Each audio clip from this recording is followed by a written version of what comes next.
నీ కృప నాయడ చాలునంటివే. నీ అరచేతిలో నన్ను చెక్కుకుంటివి,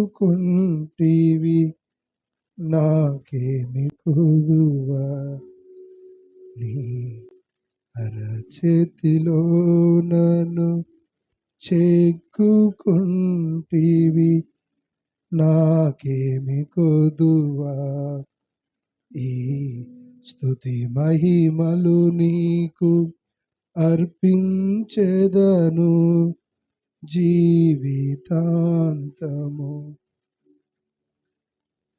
దేవుని అరచేతుల్లో నువ్వు చెక్కబడ్డావు.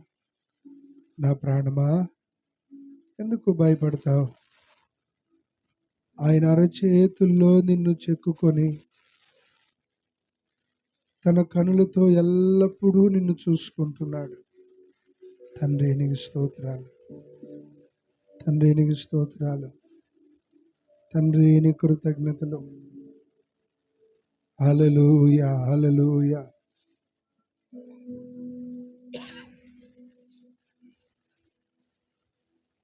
నమస్స తరలన రాకటన కొలమషే తరలన రాక్లబ్రన చంద్ర తరసత్రలన రాక్లన మరణ శట. Thank you Holy Spirit, thank you Holy Spirit. పరిశుద్ధాత్ముడా, కార్యం జరిగించండి. నీ బిడ్డలను స్వస్థపరచండి, నీ బిడ్డలను ఆశీర్వదించండి. పరిశుద్ధాత్మతో ప్రతి బిడ్డను మీరు నింపండి.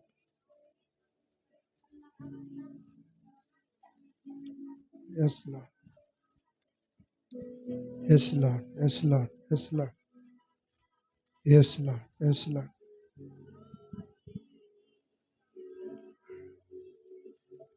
కోమర సతరలామ్రన్ శకతరలన రాక్లన కడవరణ షేతరలన రాక్లన. బిగ్గరగా చప్పట్లు కొడుతూ ప్రభువుని స్తుతిద్దాం. లేమ్రా సకతరలన రాక్లన కరబ శకట అలల వరణ శకతరలన పరమ సకతరలన చంద్రలన. పరిశుద్ధుడానికి స్తోత్రాలు. మీ సన్నిధిని మాకు తోడుగా ఉంచినందుకై కృతజ్ఞతలు చెల్లిస్తూ కూడి ఉన్న ప్రతి బిడ్డను ఆశీర్వదించి ప్రతి బిడ్డతో నీ వాక్యం ద్వారా మాట్లాడి బలపరచుమని మీ చేతులకు అప్పగిస్తూ యేసుక్రీస్తు ప్రేమ గల నామంలో ప్రార్థిస్తున్నాను తండ్రి, ఆమేన్, ఆమేన్. దేవుని ఘనమైన నామానికి మహిమ కలుగునుగాక. ప్రభువునందు ప్రియులారా, ఈ పునరుద్ధాన దినం ఆయన సన్నిధిలో ఉండే ధన్యత దేవుడు మనకు అనుగ్రహించాడు. నాకు దేవుడు మంచి కృప ఇచ్చాడు అని నమ్ముతున్న వాళ్ళందరూ మరోసారి బిగ్గరగా చప్పట్లు కొట్టి very good, thank you Jesus. గత వారం ప్రభువు యజమానుడు, ప్రభు అంటే ఎవరు అనే విషయాల్లో కొంచెం మాత్రమే చెప్పాను. ఇప్పుడు నిజమైన ప్రభు అనే విషయం మీద వాక్యాన్ని మనం వినబోతున్నాం. గత వారం చెప్పిన దాంట్లో ఒక ప్రశ్న మిమ్మల్ని అడగాలనుకున్నాను. ప్రభు అంటే ఎవరో గడిచిన వారం చెప్పాను, మీరు విన్నారా? ప్రభు అంటే ఎవరు? జీవితాన్ని నడిపించేవారు. ఎవరు? జీవితాన్ని నడిపించేవారు, మనల్ని పరిపాలించేవాడు, మన హృదయాలను ప్రభావితం చేసేవారు. మనం దేని చేత ప్రేరేపించబడి నడిపించబడుతున్నామో అదే మన మీద ప్రభుత్వం చేస్తుంది. దాని ద్వారానే మన జీవితం అనేది కొనసాగుతూ ఉంది. దేవునికి స్తోత్రం, హల్లెలూయా. రోమీలకు రాసినటువంటి పత్రికలో 6వ అధ్యాయం 16వ వచనంలో లోబడుటకు దేనికి మిమ్మును మీరు దాసులుగా అప్పగించుకుందరో అది చావు నిమిత్తము పాపమునకే గాని నీతి నిమిత్తముగా విధేయతకే గాని దేనికి మీరు లోబడుదురో, మీరు దేనికి లోబడతారో అదే మీకు ప్రభు అవుతుంది.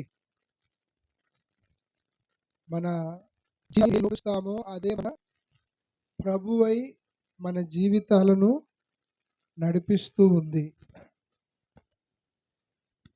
భూమి మీద బ్రతుకుతున్న ప్రాణం కలిగిన ప్రతి ఒక్కరి జీవితంలో కూడా ప్రభు ఎవరో ఒకరు ఉంటారు. అది దేవుడా లేకపోతే లోకమా, ఎవరి ఆలోచనలు మనలను ప్రభావితం చేస్తున్నాయి వాళ్ళే మనకేమవుతారు, ప్రభు అయి కూర్చుంటారు. యేసుక్రీస్తు నా ప్రభు అని పాటలు పాడొచ్చేమో కానీ మనం ఎవరి ఆలోచనలకు మన శరీరం కదిలించి మనం స్పందిస్తున్నామో వాళ్ళే మనకేమవుతారు, ప్రభు అవుతారు. చూడండి, లూకా సువార్త 19వ అధ్యాయంలో జక్కయ్య కనిపిస్తాడు మనకు. ఈ జక్కయ్య ధనాపేక్ష కలిగిన వాడు. ధనానికి డబ్బే అతనికి యజమానుడయ్యాడు. ఎవరేమనుకున్నా, ఎవరెన్ని మాట్లాడినా డబ్బుంటే చాలు అనే భావంతో డబ్బే అంతా సంతోషమని భావించి ఎవరేమనుకున్నా నాకేంటి, పూర్తిగా ధనమే జక్కయ్యకు ప్రభువై ఇక ఆ సమాజంలో ఉన్న మనుషులు సిగ్గు విడిచిపెట్టారు.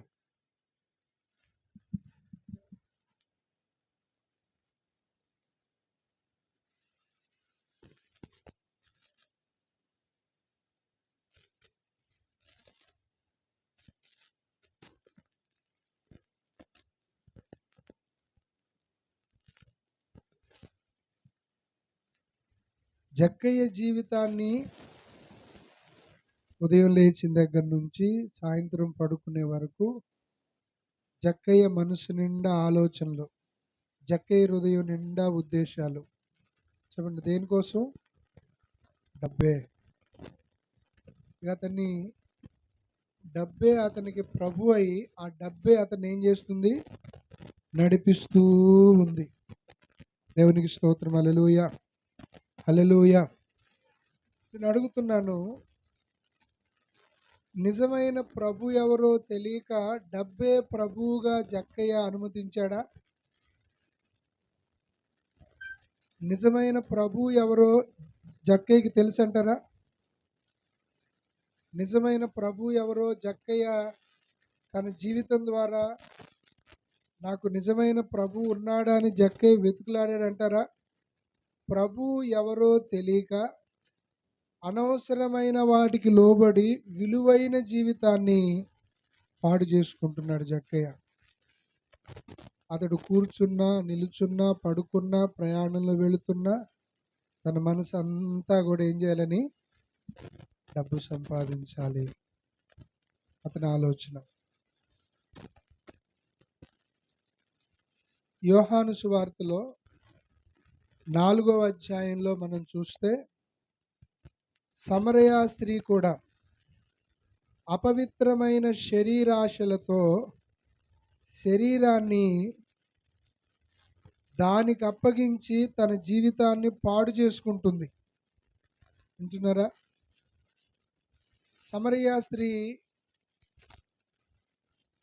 అపవిత్రమైన ఆశలు ఆవిడలోకి వచ్చిన తర్వాత ఆవిడికి యజమాని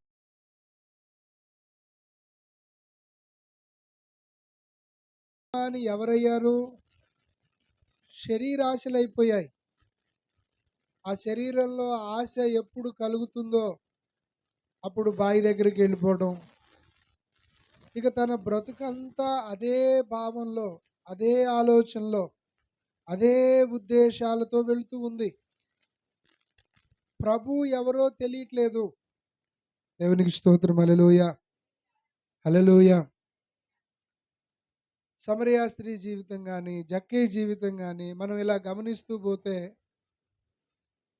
మనలోని మన చుట్టూ ఉన్న మనం కూడా నిజమైన ప్రభువును గుర్తించక రాజకీయాలు మనల్ని ప్రభావితం చేస్తే వాటి వెంటబడి వెళ్ళడం, సినిమాలు ప్రభావితం చేస్తే సినిమా హీరోలు మనకు ప్రభు అవ్వడం, బిజినెస్కి సంబంధించి లోకంలో డబ్బున్న వ్యక్తులు, మనుషులు, లోకంలో ఉన్న పరిస్థితులు అనవసరమైన వాటిని ప్రభువుగా ఎంచుకొని మన కళ్ళు, మన చేతులు, మన దేహం, మన సమస్తాన్ని వాటికి అప్పగించి, మరలా చదవండి రోమపత్రిక 6వ అధ్యాయం 19వ వచనంలో.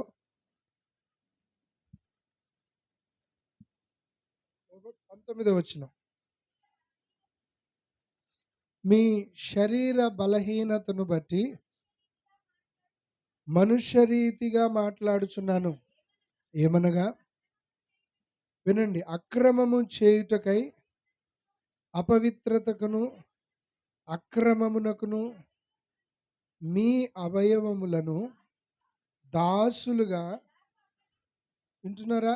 ఒక దొంగతనం చేయడానికి ఆ దొంగతనానికి అతడు ఎంత జాగ్రత్తగా, ఎంత తెలివిగా చేస్తాడు. అట్లాగే ప్రియులరా, యజమానుడెవరో తెలియక, నిజమైన యజమానుడెవరో వాళ్ళ హృదయం గ్రహించక విలువైన జీవితాన్ని ఇలా దేనికి పడితే దానికి, ఎందులో పడితే అందులో, ఎలా పడితే అలా గడిపేస్తూ ఉన్నారు. దేవునికి స్తోత్రం. హల్లెలూయా, హల్లెలూయా. బాగా గమనించండి, ఈ శరీరాన్ని ఏం చేయాలని ప్రభు తన వాక్యంలో చెప్పాడు. మన ఈ శరీరానికి ప్రభు ఎవరై ఉన్నారు? రోమీలకు రాసినటువంటి పత్రికలో 12వ అధ్యాయంలో 1వ వచనం, 1 కొరింథీ 6:13. కాబట్టి సహోదరులారా, పరిశుద్ధమును దేవునికి అనుకూలమునైన, మాటలు అండర్లైన్ చేసుకోండి, సజీవ యాగముగా మీ శరీరములను ఆయనకు సమర్పించుకోండి. చెప్పండి, మన శరీరాలు ఏం చేయాలా? ఇది దేవునికి సమర్పించబడ్డది. ఎలానట? సజీవ యాగంగా దేవునికి మన ఈ శరీరాన్ని సమర్పించాలి. కొరింథీ పత్రికలో చదువుదాం, 6:13 ఒకసారి చదువుదాం. 1 కొరింథీ, భోజన పదార్థములు కడుపునకును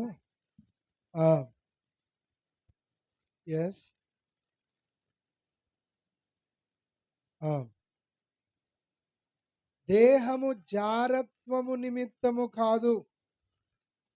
విన్నారా? మన శరీరంలో ఈ మన దేన శరీరాలు జారత్వం కోసం కాదు. చెప్పండి, దేనికోసమట? ప్రభువు నిమిత్తమే. హల్లెలూయా. ప్రభువు దేహము నిమిత్తమే. ఇప్పుడు మన ఈ దేహాలు ఎవరి కోసం? ప్రభు కోసం. ఈ శరీరం జారత్వం కోసం కాదు. ఈ జీవితం ధనాపేక్ష కోసం కాదు. ఈ జీవితం భూమి మీద మనుషుల్లాగా మనుష్య ఆశలతో బ్రతకాల్సింది కాదు. మనకు నిజమైన యజమాని ఎవరు అనే విషయం మనం ఆలోచిస్తే, కళ్ళు దేవుడు ఎందుకు ఇచ్చాడు, చేతులు దేవుడు ఎందుకు ఇచ్చాడు, ఈ జీవాన్ని దేవుడు ఎందుకు ఇచ్చాడు, ఈ శరీరాన్ని దేవుడు ఎందుకు ఇచ్చాడు అని మనం జాగ్రత్తగా పరిశీలన చేసినట్లయితే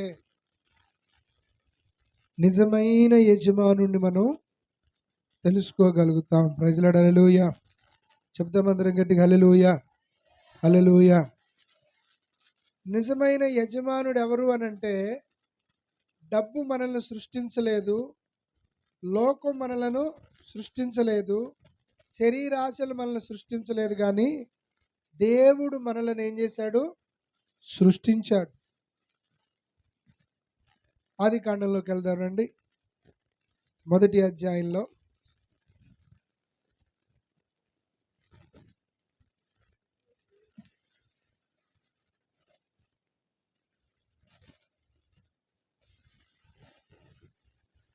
ఆదికాండం మొదటి అధ్యాయంలో ప్రియులరా 11వ వచనాన్ని చదవండి. దేవుడు గడ్డిని, విత్తనములిచ్చు చెట్లను, విన్నారన్నమాట, తమ తమ జాతి ప్రకారం. ఏంటవి? తమ తమ జాతి ప్రకారం. ఏంటవమ్మా? గడ్డి, విత్తనములిచ్చే చెట్లు. తమ తమ జాతి ప్రకారం తమలో విత్తనము గల ఫలమిచ్చు ఫలవృక్షములను భూమి మొలిపించునుగాక. 12వ వాక్యం. భూమి గడ్డిని, తమ తమ జాతి ప్రకారము విత్తనములిచ్చు చెట్లను, తమ తమ జాతి ప్రకారము తమలో విత్తనములు గల ఫలవృక్షములను మొలిపింపగా. వింటున్నారు? ఇక్కడ మీరు మొదటి అధ్యాయంలో గమనిస్తే చెట్లను తయారు చేసేటప్పుడు తమ తమ జాతి ప్రకారం, గడ్డిని తయారు చేసేటప్పుడు తమ తమ జాతి ప్రకారం, జంతువులను తయారు చేసేటప్పుడు తమ తమ జాతి ప్రకారం, మనిషిని తయారు చేసేటప్పుడు హల్లెలూయా తమ తమ జాతి అని అంటే, ఆదామును దేవుడు చేసేటప్పుడు ఏమనుకున్నాడు? ఆ మాట కూడా చదువుతారా? 26వ వచనం. దేవుడు మన స్వరూపమందు మన పోలిక చొప్పున నరులను చేయుదుము. హల్లెలూయా. ఇప్పుడు ఈ దేహాన్ని సృష్టించింది ఎవరు? తమ తమ జాతి ప్రకారం. అంటే ఏ జాతి ప్రకారం దేవుడు మనల్ని సృష్టించాడు? వెరీ గుడ్, దేవుని జాతి మనం. హల్లెలూయా. మన ఈ దేహం, మన ఈ జీవం, మనకి ఇవ్వబడిన ఈ జీవితం కోళ్ళకు సంబంధించిందో, జంతువులకు సంబంధించిందో, చెట్లకు సంబంధించిందో కాదు. దేవుని జీవం మనది. హల్లెలూయా, హల్లెలూయా. దేవుడు అంటున్నాడు, మన స్వరూపమందు మన పోలిక చొప్పున. మనం గ్రహించాల్సిన విషయం ఏంటనంటే ప్రియులరా, దేవుడు ఆయన స్వరూపంలో, ఆయన పోలికలో దేవుడు మనల్ని ఏర్పాటు చేసుకున్నాడు. నువ్వు దేవుని స్వరూపానివి, దేవుని పోలిక. కుక్కల్లో కానీ, జంతువుల్లో కానీ, పక్షుల్లో కానీ, చెట్లల్లో కానీ, ఎందులో కూడా దేవుడు తన స్వరూపాన్ని పెట్టలేదు, నీలో పెట్టాడు.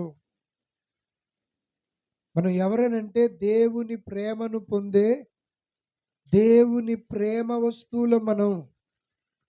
చాలాసార్లు చెప్పాను, మనం ట్యాబులు కానీ, సెల్ ఫోన్లు కానీ, మనకున్న బైకులు, వస్తువులు, వాహనాలు ఎంత జాగ్రత్తగా చూసుకుంటాం. ఎవరైనా దాని మీద చిన్న గీటు పడ్డా ఒప్పుకోం. హల్లెలూయా.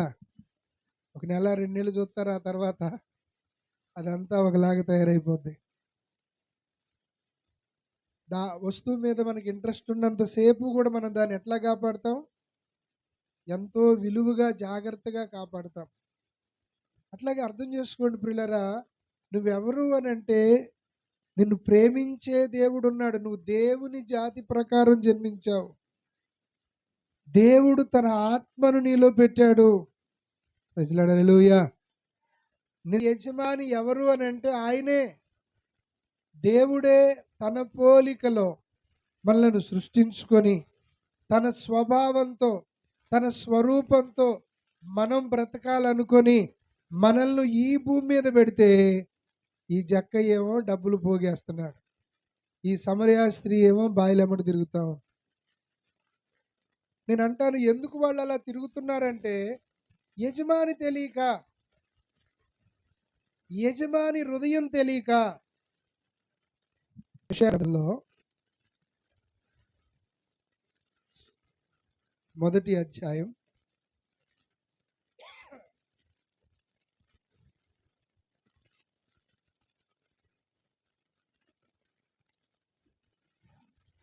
2-3 వాక్యాలు. యెహోవా మాటలాడుచున్నాడు, ఆకాశమా ఆలకించు, భూమి చెవియొగ్గుము. నేను పిల్లలను పెంచి గొప్పవారినిగా చేసి తిని, వారు నా మీద తిరగబడి ఉన్నారు. ఎద్దు తన కామందు నెరుగును, గాడిద తన సొంతవాని దొడ్డి నెరుగును. ఇశ్రాయేలీలకు తెలివి లేదు, నా జనులు ఆలోచించట్లేదు. ఇశ్రాయేలీలకు తెలివి లేదు, నా జనులు ఆలోచించట్లేదు, యోచించట్లేదు. నేను ఎందుకు పుట్టాను, నాకు ఈ జీవితం ఏంటి, ఈ బ్రతుకు నాకేంటి, ఈ బిడ్డలేంటి, నేను ఎలా జీవించాలని దేవుడు కోరుకున్నాడు, నా యజమానుడు ఎవరు, అసలు నేను ఎటువంటి విలువలతో బ్రతకాలని దేవుడు కోరుతున్నాడు. తెలివి లేదు, ఆలోచించట్లేదు.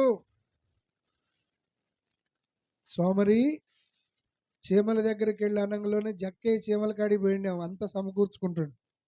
హల్లెలూయా. దేవుణ్ణి అనుసరించకుండా జక్కయ్య చీమలను అనుసరిస్తున్నంటారా? అడవి గాడిదట కామాతురతతో గాలి పీల్చిద్దట. అట్లాగే సమరియా స్త్రీ కూడా అడవి గాడిదను పోలి వెళ్ళిపోతుందంటారా? నేను అంటాను, మన సృష్టికర్తను, మన యజమానుణ్ణి పోలి మనం జీవించాలి. ఆయన్ను పోలి మనం ఈ జంతు సంబంధమైన జాతి కాదు, మనం ఈ మానవ లేదా పక్షులు లేదా ఈ జంతువులు కాదు. మనం ఎవరి జాతి ప్రకారం అంటే దేవుని జాతి. దేవుడు అంటున్నాడు, మన స్వరూపమందు మన పోలిక చొప్పున. హల్లెలూయా. నువ్వు దేవుని స్వరూపానివి, నువ్వు దేవుని పోలికవు, నువ్వు దేవుని తరగతి, దేవుని జాతి. అనగా అర్థం ఏంటనంటే,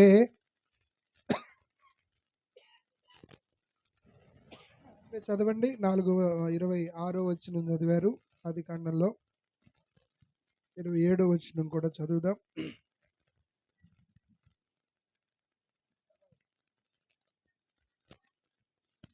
28.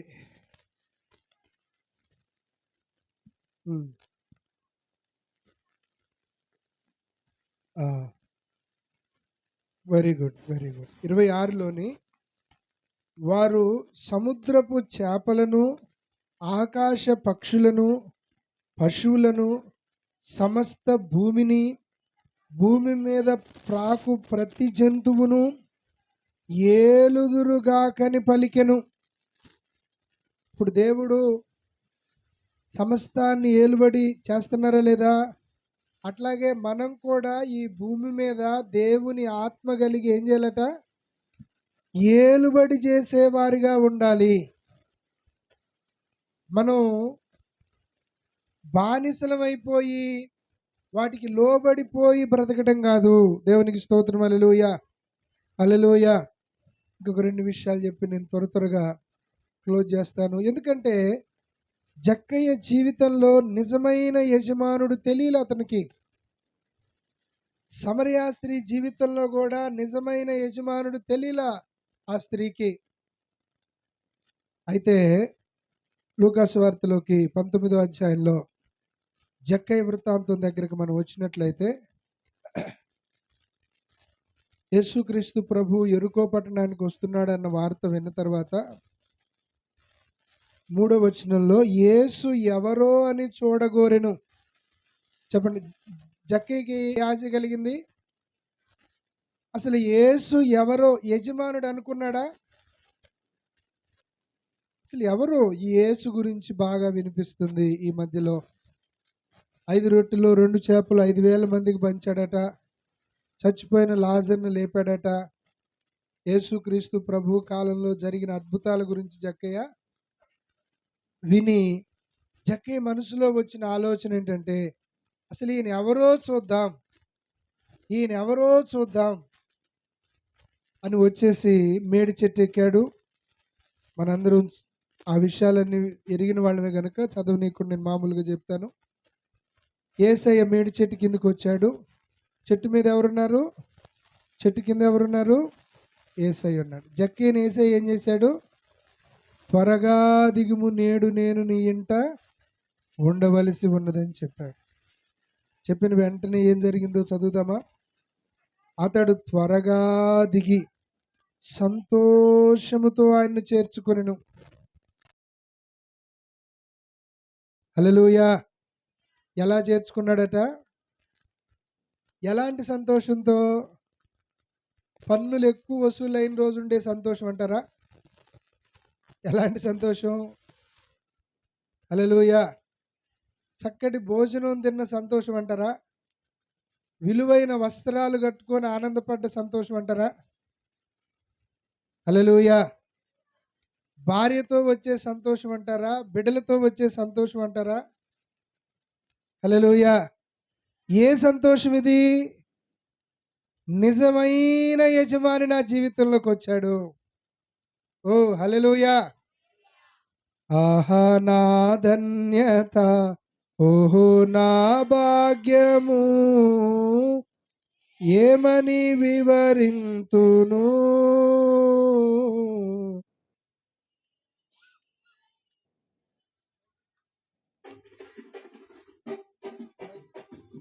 ఆహా నా ధన్యత,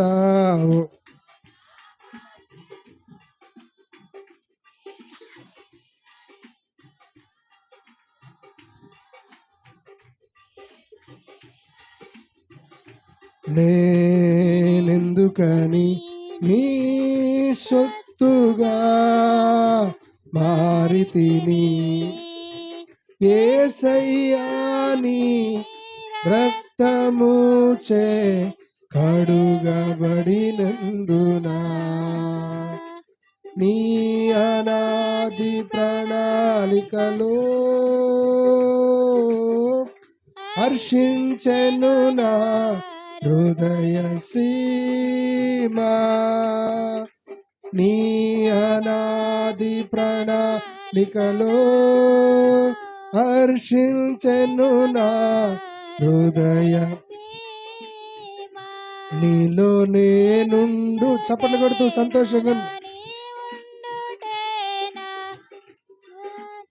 అనుభవమే పరిశుద్ధాత్ముని అభిషేకముతో నే పరిపూర్ణత చెందేదా, నీలో నేనుండుట, నాలో నీవుండుటేనా ఆత్మీయ అనుభవమే పరిశుద్ధాత్ముని అభిషేకములో నే పరిపూర్ణత చెందేదా.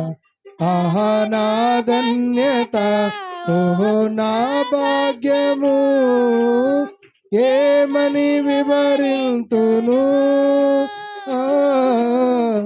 ఏమని వివరింతును. ఆహా నా ధన్యత, ఓహో నా భాగ్యము, ఏమని వివరింతును, ఏమని. హల్లెలూయా. జక్కయ్య హృదయం నిండా సంతోషం. జక్కయ్యకి తెలుసు డబ్బు వల్ల వచ్చే సంతోషం ఎట్లుంటుందో, కానీ దాన్ని మించిపోయింది అతని హృదయంలో. పిల్లరా గమనించండి, నిజమైన యజమానుణ్ణి అతడు తెలుసుకోగలిగాడు.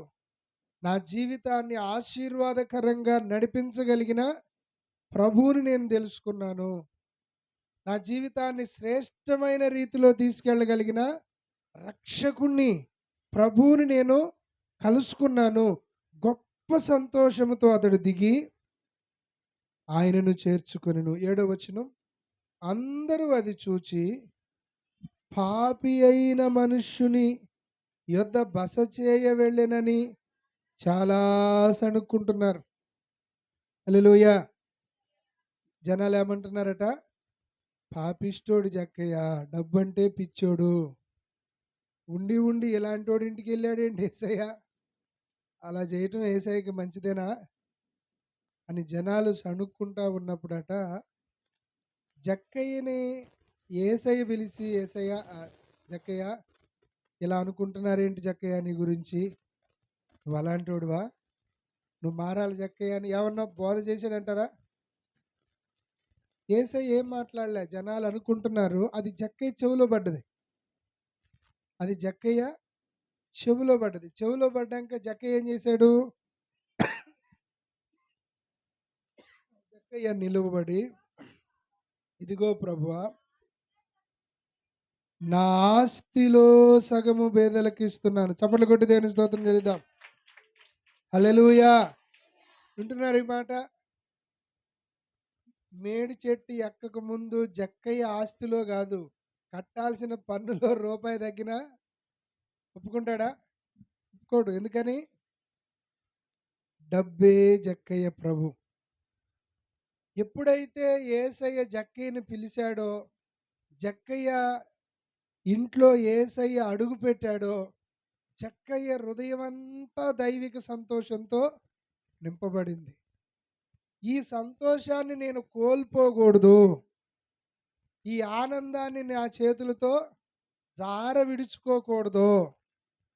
సృష్టికర్త, నిజరక్షకుడు, నా ప్రభు, నా యజమాని, నా తండ్రి, నా సర్వస్వం నా జీవితంలోకి వచ్చాడు, నా ఇంట్లోకి వచ్చాడు.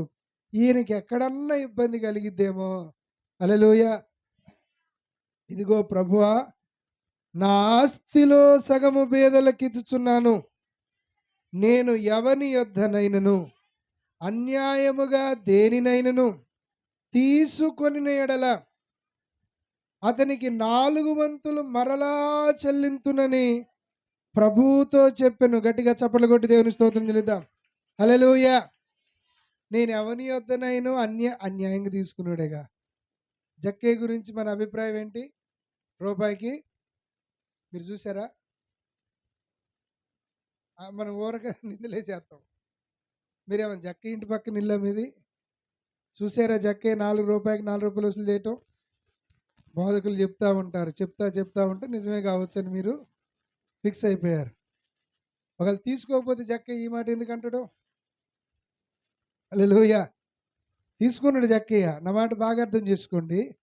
రూపాయికి 4 వంతులు అంటే అవసరమైతే ఉన్న ఆస్తి అంతా తీసేద్దాం, కానీ ఈ ప్రభు మాత్రం నా దగ్గర నుంచి పోకూడదు. ఈ సంతోషం నా దగ్గర నుంచి పోకూడదు. ఈ హ్యాపీనెస్ నా దగ్గర నుంచి పోకూడదు. అర్థమవుతుందా? నిజమైన ప్రభువుని మనం తెలుసుకున్నప్పుడు, ప్రభుతో సన్నిహితమైన సవాసంలోకి మనం వచ్చినప్పుడు, ఈ భూమి మీద ఏది కూడా మనకు పెద్ద అనిపించదండి. హల్లెలూయా. రోజు బాగా దుఃఖంలో ప్రార్థన చేస్తున్నా. ఎట్లనంటే తట్టుకోలేనంత వేదన, దుఃఖం. ఏడుస్తున్నా, ప్రార్థన చేస్తున్నా, పాటలు పాడుతున్నా, బైబిల్ చదువుతున్నా. నేను దాన్ని కంట్రోల్ చేద్దామన్నా అది నన్ను ఓవర్టేక్ చేస్తుంది. ఎప్పుడైనా నాకు దుఃఖం వచ్చిందనుకో, వెంటనే నీలో ఉన్నవాడు లోకంలో ఉన్నవానికంటే గొప్పవాడు. వర్షం వస్తుందని ఏడుస్తావా? ఎండ వస్తుందని ఏడుస్తావా? ఇది వెంటనే వెళ్ళిపోద్ది. ఇది పెద్ద విషయం కాదు. గొప్ప దేవుడే నీలోకి వచ్చాడు అని చెప్పని నన్ను నేను అట్లా ఓదార్చుకుంటా, వాక్యాలు గుర్తించుకుంటా చేస్తున్నా. తెలియదు కానీ అక్కడ 3-4 గంటల వరకు ఏడుస్తూనే ఉన్నాను. అట్లాగే మోకాళ్ళ మీద నిద్రపోయాను. నిద్రపోయిన తర్వాత ఎవరో వచ్చి నన్ను వీపు మీద ఒక దెబ్బ కొట్టారు. ఒక దెబ్బ కొట్టడంలోనే ఎదురు ఒక వ్యక్తి నుంచున్నాడు. ఆ వ్యక్తి కళ్ళల్లోకి నేను కాసేపు అట్లా చూశాను అంతే. ఆ వ్యక్తి కళ్ళకి కాసేపు చూడంలోనే 4 గంటల నుంచి నన్ను ఏడిపిస్తున్న బరువు, భారం నెత్తి మీద నుంచి దింపినట్టుగా వెళ్ళిపోయింది. చప్పట్లు కొట్టి దేవుని స్తోత్రం చెల్లిద్దాం. హల్లెలూయా. నేనేం జ్ఞాపకం చేస్తున్నానంటే, యేసుక్రీస్తు అనే మన యజమానుణ్ణి మనం తెలుసుకున్నప్పుడు, ఆయన నా జీవితానికి కర్త, నన్ను నడిపించాల్సింది ఆయన. ఈ మనుషులు కాదు, ఈ డబ్బు కాదు, శరీర ఆశలు కాదు, లోకపు విషయాలు కాదు. నా ప్రభు ద్వారా నేను నడిపించబడాలి. నా ప్రభు చిత్తములో నా ప్రతి అడుగు నడిపించబడాలి. నా ప్రభు నేను ఏది కలిగి ఉండాలని కోరుతున్నాడో అది నేను కలిగి ఉండాలి. చూడండి, ఇంకొన్ని విషయాలు మీతో మాట్లాడాలని ఆశపడుతున్నాను. Praise lord. హల్లెలూయా. కొరింథీయులకు రాసినటువంటి పత్రికలో 1 కొరింథీ 6వ అధ్యాయం 19వ వచనం. మీ దేహము దేవుని వలన మీకు అనుగ్రహింపబడి, విన్నారు ఈ మాట? మీ దేహం ఎవరి వల్ల అనుగ్రహించబడ్డది? దేవుడు కానీ ఒకవేళ కుమారుడా నీ ముక్కు నువ్వే తయారు చేసుకొని ఆయన, నీ కళ్ళు నువ్వే తయారు చేసుకొని ఆయన, నీ హెయిర్ స్టైల్ నువ్వే తయారు చేసుకొని ఆయన అంటే ఏం చేస్తారు? హల్లెలూయా. నీ డిజైన్ నువ్వే చేసుకొని ఆయన అంటే ఏం చేస్తారు మీరు? పాపం చాలామంది ఏమండి నా ముఖం చూడండి అన్నీ బాగున్నాయి కానీ నా ముక్కు బాగలేదంటారు, నా కళ్ళు బాగలేదంటారు. అంటే వాళ్ళకి ఏమవ్వట్లేదు, నచ్చట్లేదు. అంటే వాళ్ళ దేహం అనేది వాళ్ళు అనుకున్నట్లేదు. హల్లెలూయా. చాలామంది చక్కగా నిద్రపోతున్నారు. హల్లెలూయా. దేవుడు మిమ్మల్ని దీవించునుగాక. వేడిగా లేదండి, బాగా వేడిగా ఉంది కదా, చాలా వేడిగా ఉంది. దేవునికి స్తోత్రం. హల్లెలూయా. వినండి ఈ మాట, మీ దేహము దేవుని వలన మీకు అనుగ్రహించబడి. అద్దం దగ్గరికి వెళ్ళి మీరు కళ్ళు చూసుకుంటున్నా, మీ శరీరం చూసుకుంటున్నా, స్నానం చేసేటప్పుడు మీ ఒళ్ళు రుద్దుకుంటూ, ఈ దేహం ఇచ్చింది ఎవరు? హల్లెలూయా. దేవుని వలన మీకు అనుగ్రహింపబడి మీలోనున్న పరిశుద్ధాత్మకు ఆలయమై ఉన్నదని మీరు ఎరుగరా? మీరు మీ సొత్తు కారు. హల్లెలూయా. ఈ విషయాన్ని ఆలోచించి క్లోజ్ చేద్దాం. ఏ విలువ పెట్టాడు దేవుడు మన కోసం? హల్లెలూయా. మనల్ని కొనుక్కున్న యజమాని ఆయన. మీరు మీ సొత్తు కారు. మీ పక్కన వాళ్ళు చెప్పండి, నువ్వు నీ సొంతం కాదు. హల్లెలూయా. మీరు మీ సొత్తు కారు. మీకు నచ్చినట్టుగా మీ చేతులు వాడొద్దు, ఆయనకు నచ్చినట్టుగా చేతులు వాడుదుము గాక. ఆయనకు నచ్చినట్టుగా శరీరాన్ని వాడుదుము గాక. ఆయనకు నచ్చినట్టుగా మన జీవితాన్ని, మనం మన సొత్తు కాదండి, ఆయన కొనేసుకున్నాడు మనల్ని. ఎలా కొనేసాడంటే ఆయన విలువైన రక్తాన్ని చిందించి శిలువ మరణానికి ఆయన శరీరాన్ని అప్పగించి మనల్ని ఆ విలువతో కొనుక్కున్నాడు. మనం విలువ పెట్టి కొనబడిన వారం. You have the value. నీకు ఒక విలువ ఉంది. ఏంటా విలువ? యేసయ్య ప్రాణం విలువ ఎంతో నీ విలువంత. మీరు విలువ పెట్టి కొనబడిన వారు గనక, చెప్పండి, మీరు విలువ పెట్టి కొనబడిన వారు గనక మీ దేహముతో దేవుణ్ణి మహిమపరచండి. దేవుణ్ణి మహిమపరచకుండా జక్కయ్య ధన పిచ్చితోనే, ధనాశలతోనే జీవితాన్ని కొనసాగిస్తున్నాడు. ఎప్పుడైతే యేసయ్య వచ్చాడో మీరు గమనించారా? జక్కయ్య అంటున్నాడు, నా ఆస్తిలో సగం బీదలకు ఇస్తానంటున్నాడు. జక్కయ్యలో ఈ మార్పు అనేది ఎక్కడ జరిగిందంటారు? యేసయ్య జక్కయ్యతో నువ్వు మారాలని ఏమన్నా బోధలు చెప్పారా? ఒకసారి చూద్దారండి. 5వ వచనం. యేసు ఆ చోటుకు వచ్చి కన్నులెత్తి చూచి, చెప్పండి ఎక్కడ చూశారు? కన్నులెత్తి పైకి చూశారు. జక్కయ్య ఎక్కడ చూస్తున్నాడు? కిందికి చూస్తున్నప్పుడు యేసయ్య చూపు, జక్కయ్య చూపు, ఒక్క చూపుతో జక్కయ్య ఏమైపోయాడు? అసలు బ్రతుకు దేనికోసం నేను ఖర్చు పెడుతుంది? నా జీవితం దేని కొరకు నేను వినియోగిస్తున్నా? అసలు ఈ బ్రతుకు ఇట్లా వేస్ట్ చేసుకుంటున్నానేంటి? హల్లెలూయా. పిల్లలు అర్థం చేసుకోండి. ఆ రీతిగా మనం దేవుణ్ణి తెలుసుకోవాలి, యజమానుణ్ణి కలుసుకోవాలి. దేవునికి స్తోత్రం. హల్లెలూయా. సమరయ స్త్రీ జీవితంలో కూడా 4వ అధ్యాయంలోకి వస్తే యేసయ్య ఆ స్త్రీతో మాట్లాడుతున్నప్పుడు చూడండి, ఆవిడ గురించి కొన్ని విషయాలు మనం జాగ్రత్తగా పరిశీలన చేసినట్లయితే, సమరయ స్త్రీని అందరూ చాలా బ్యాడ్గా మాట్లాడుతుంటారు, కానీ సమరయ స్త్రీ హృదయం ఎలాంటిదనంటే మెస్సయ్య కొరకు ఎదురు చూసే హృదయం ఉందండి ఆవిడలో. తెలుసో తెలియకో ఏదో తెలియని బంధాల్లో పాప ఆశల్లో పడ్డది, కానీ ఆవిడ హృదయంలో ఏముంది? మెస్సయ్య కొరకు ఎదురు చూడడం ఉంది. చదువుతానండి ఒకసారి. నీ పెనిమిటిని తీసుకురమ్మన్నప్పుడు పెనిమిటి లేడని చెప్తుంది.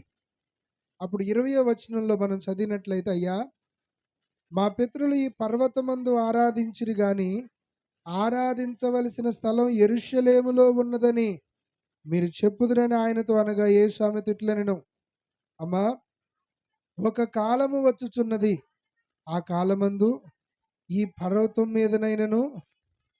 యేసయ్య అక్కడ మీరు గమనిస్తే 20వ వచనం దగ్గర నుంచి 21వ వచనం దగ్గర నుంచి 24వ వచనం వరకు కూడా ఆరాధన గురించి ఆత్మతో సత్యముతో ఎందుకు సమరయ స్త్రీతో చెప్తున్నారు?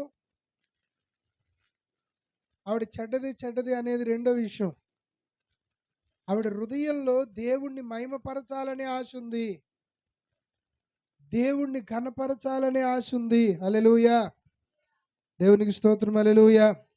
చూడండి 24, దేవుడు ఆత్మ గనుక. 25వ వచనం, ఆ స్త్రీ ఆయనతో, అయ్యా, క్రీస్తు అనబడిన మెస్సయ్య వచ్చునని నేనెరుగుదును. హల్లెలూయా. ఆవిడకి ఏం తెలుసట? మెస్సయ్య వస్తాడు, మా జీవితాలు మారుస్తాడు. మెస్సయ్య వస్తాడు, మా బ్రతుకులు మారుతాయి. అటువంటి ఆశ కలిగి ఆమె ఉన్నదట. ఆయన వచ్చి మాకు సమస్తాన్ని తెలియజేయనని చెప్పగా, నీతో మాటలాడుచున్న నేనే ఆయననని ఆమెతో చెప్పాను. గట్టిగా చప్పట్లు కొట్టి దేవునికి స్తోత్రం చెల్లిద్దాం. హల్లెలూయా, హల్లెలూయా. 28వ వచనం, ఆ స్త్రీ తన కుండ విడిచిపెట్టి ఊరిలోనికి వెళ్ళి, మీరు వచ్చి నేను చేసినవన్నీ నాతో చెప్పిన మనుష్యుని చూడుడి, ఈయన క్రీస్తు కాడా? చప్పట్లు కొట్టి దేవుని స్తోత్రం చెల్లిద్దాం. చూసారా, ఆవిడ కుండ ఎందుకు విడిచిపెట్టింది? కుండ ఎందుకు విడిచిపెట్టింది? మర్చిపోయిందా? విడిచిపెట్టి వెళ్ళిందా? మర్చిపోలేదు, కావాలనే విడిచిపెట్టి. ఎందుకు విడిచిపెట్టింది? కుండ విడిచిపెట్టడానికి సాదృశ్యం ఏంటంటే ఆమె పాప జీవితాన్ని పరిపూర్ణంగా విడిచిపెట్టింది. పిల్లరా, జక్కయ్య తన ఆస్తిని విడిచిపెట్టాడు, సమరయ స్త్రీ తన కుండను విడిచిపెట్టింది. అర్థం చేసుకోండి, నిజమైన ప్రభు నీకున్నాడు. తెలివి తక్కువ వాళ్ళలాగా, తెలివి లేని దానిలాగా పనికిరాని వాటి చుట్టూ హృదయాన్ని తిప్పొద్దు. అందరూ నిలబడదాం, ప్రార్థన చేసుకుందాం. దేనికి లోబడటానికి నిన్ను నువ్వు అప్పగించుకుంటున్నావు ఒకసారి పరిశీలించి. దేని చుట్టూ నీ హృదయం తిరుగుతుంది? దేని చుట్టూ నీ హృదయం తిరుగుతుందో ఒకసారి పరిశీలన చేయి. అందరూ నిలబడదాం, అందరూ నిలబడి కళ్ళు మూసుకొని. జక్కయ్య హృదయం డబ్బు డబ్బు డబ్బు డబ్బు. కానీ యేసయ్యను కలిశాక జక్కయ్య స్థితిగతులు మారిపోయాయి. గొప్ప సంతోషం, గొప్ప ఆనందంతో పరుగెడుతున్నాడు. సమరయ స్త్రీ కూడా యేసయ్యను కలవక ముందు బావి దగ్గరికి వెళ్ళిపోయేది. కానీ యేసయ్యను కలిశాక కుండను విడిచిపెట్టి ఆ ఊరు వారందరికీ ఒక బలమైన సాక్షిగా నుంచోగలిగింది. పిల్లరా, ఈరోజు నువ్వు కూడా యేసయ్యను తెలుసుకోవాలని ఆశగా లేదా నీకు? నిజమైన యజమానుడు అమ్మాయన, నీకు తన స్వరూపాన్ని ఇచ్చినవాడు ఆయన. నువ్వు ఆయన పోలిక. ప్రతి జాతి ప్రకారం చెట్లు, ప్రతి జాతి ప్రకారం జంతువులు. నువ్వు దేవుని జాతికి చెందిన వ్యక్తివి. నీలో దేవుని ఆత్మ ఉన్నారు, దేవుని మహిమ నీలో ఉంది. దయచేసి నీవేంటో నువ్వు గ్రహించాలి. నువ్వు విలువ పెట్టి కొనబడిన వ్యక్తివి. కొరకు ఆయన వెచ్చించాడు, నిన్ను వదులుకోలేడు ఆయన. నీతిమంతుడు ఏ మరలు పడ్డా లేస్తాడంటూ నువ్వు నిలబడాలని ప్రభువు కోరుతున్నాడు. దేవుడు నిన్ను పడిపోనిచ్చేవాడు కాదు. ఆయన ప్రభు, మన ప్రభు. ప్రియులారా, మన హృదయాల్లో ఆయన ప్రభువుగా ప్రతిష్ఠించుకున్నయ్యా. నువ్వేం చెబితే అది. జక్కీ చూడు ఎలా భయపడుతున్నాడో. మనుషులు సణుగుండు విన్నాడు. యేసయ్యకి ఎక్కడ తెలిసిద్దో, నా ప్రభు వెళ్ళిపోతాడో ఏంటో.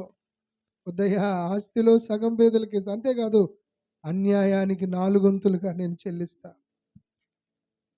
పాపపు స్థితిలో ఉండడానికి జక్క ఇష్టపడలేదు. ప్రియులరా, ఈరోజు నిజమైన దేవుణ్ణి తెలుసుకున్నావు, రక్షణ పొందుకున్నావు, దేవుని బిడ్డగా కొనసాగుతున్నావు.